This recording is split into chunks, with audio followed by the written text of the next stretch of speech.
This next story, I unfortunately didn't have time to squeeze in at the end of the show on Friday, but it's a very, very important story.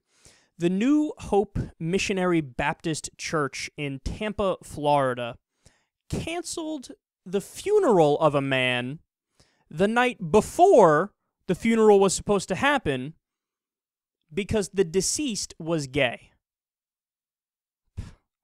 This is such an incredible story, and it really shows you how insanely immoral and unethical people could be as they pretend to be the most moral, as people in the church always do. Pastor T.W. Jenkins said, quote, "Based on our preaching of the scripture, we would have been in error to allow the service in our church. I'm not trying to condemn anyone's lifestyle, but at the same time, I am a man of God, and I have to stand up for my principles." There you have it, just like I said. As he's being incredibly immoral and unethical, he's masking it as saying, no, I'm totally ethical. It just violates my principles to treat this dead gay guy like he's equal to everybody else, because he's obviously not. So Kendall Capers is the surviving husband, and he said they were together for 17 years.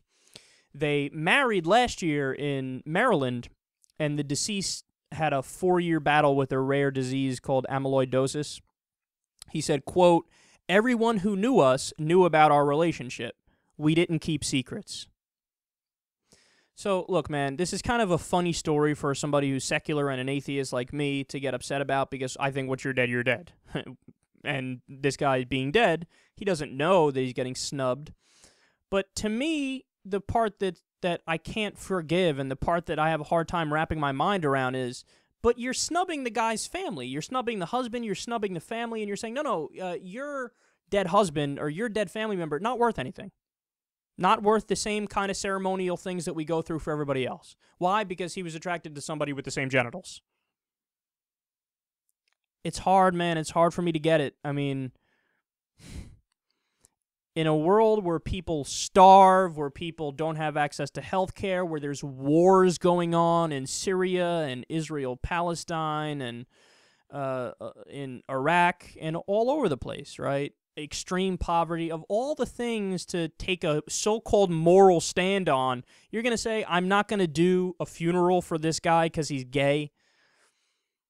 It doesn't get any lower than that, dude. It doesn't get any lower than that. And this proves how we need anti-discrimination protections for gay people. You shouldn't be legally allowed to do that. Sorry.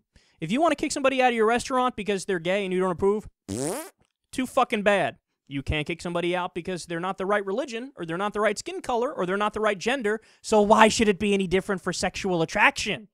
It's none of your fucking business, okay? It's an arbitrary thing to discriminate about. I don't care what your religion says on it. Your religion is wrong. Your religion is wrong. Just like your religion was wrong when it said, we are going to ban interracial marriage. Sorry, that doesn't override anti-discrimination protections, and neither should this.